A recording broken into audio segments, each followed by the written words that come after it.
আন্তর্জাতিক পরমাণু শক্তি সংস্থা IAEA এর পর্যবেক্ষক টিম থাকার পরও যখন ইরানের শান্তিপূর্ণ পারমাণবিক কার্যক্রমের উপর হামলা চালায় ইসরায়েল ও যুক্তরাষ্ট্র, আর তা দেখেও যখন প্রতিবাদ করে না IAEA, তখন সেই সংস্থার সঙ্গে সম্পর্ক রেখে কী লাভ?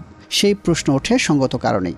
আর সেই প্রশ্নের উত্তরটা তেহরান দিয়েছে তার পার্লামেন্টে IAEA এর সঙ্গে আনুষ্ঠানিক সহযোগিতার সম্পর্ক স্থগিত করার আইন পাশ করে। তবে ইরান তা পাশ কাটিয়ে চলতে চাইলেও পারমাণবিক কর্মসূচিতে সহযোগিতা পুনরুদ্ধার করতে মরিয়া IAEA।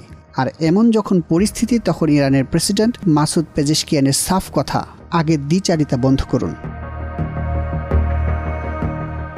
IAEA এর সঙ্গে চলমান দ্বন্দ্ব নিয়ে 10 জুলাই ইউরোপীয় কাউন্সিলের সভাপতি অ্যান্তোনিও কস্তার সঙ্গে কথা হয় ইরানের প্রেসিডেন্ট পেজেশকিয়ানের। আর সেই সময়ই IAEA এর ইস্যুতে নিজেদের অবস্থান জানান পেজেশকিয়ান, যেখানে তিনি বলেন সংস্থাটির সঙ্গে ইরানের সহযোগিতা অব্যাহত রাখা নির্ভর করে পরমাণু ফাইল সম্পর্কে সংস্থাটির দ্বিচারিতা মনোভাব পাল্টানোর ওপর। একই সঙ্গে পেজেশকিয়ান হুঁশিয়ারি দিয়ে বলেন, ইরানের বিরুদ্ধে পুনরাবৃত্তিমূলক যে কোনো আগ্রাসনের জবাব আগামীতে আরও কঠোর ও নির্মমভাবে দেওয়া হবে। IAEA এর সঙ্গে তেহরানের সম্পর্কের অবনতিটা শুরু হয় গত 13 জুন ইরানে ইসরায়েলে আকস্মিক হামলা চালালে। এরপর গত 24 জুন দীর্ঘ 12 দিনের রক্তক্ষয়ী সংঘাত শেষ হওয়ার আগেই ইরানের 3টি পারমাণবিক স্থাপনায় বাংকার ব্লাস্টার বোমা ফেলে মার্কিন বিমান বাহিনী। অথচ এত কিছুর পরও নিন্দা জানায়নি IAEA, যে কারণে আনুষ্ঠানিকভাবে IAEA এর সঙ্গে সহযোগিতার সম্পর্ক ছিন্ন করে তেহরান। পরিদর্শকরাও তেহরান ছেড়ে সদর দপ্তর ভিয়েনায় চলে যায়।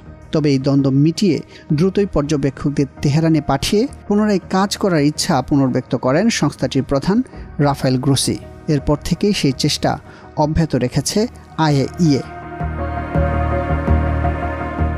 এদিকে মার্কিন পররাষ্ট্র দপ্তরের মুখপাত্র ট্যামি ব্রুস IAEA-কে সহযোগিতা স্থগিত করায় তেহরানের সিদ্ধান্তের নিন্দা জানিয়েছেন। তেহরানের এমন সিদ্ধান্তকে তিনি অগ্রহণযোগ্য বলে অভিহিত করেছেন। সেই সঙ্গে ইরানকে পথ পরিবর্তন করে শান্তি ও সমৃদ্ধির পথ বেছে নেওয়ার আহ্বান জানিয়েছেন।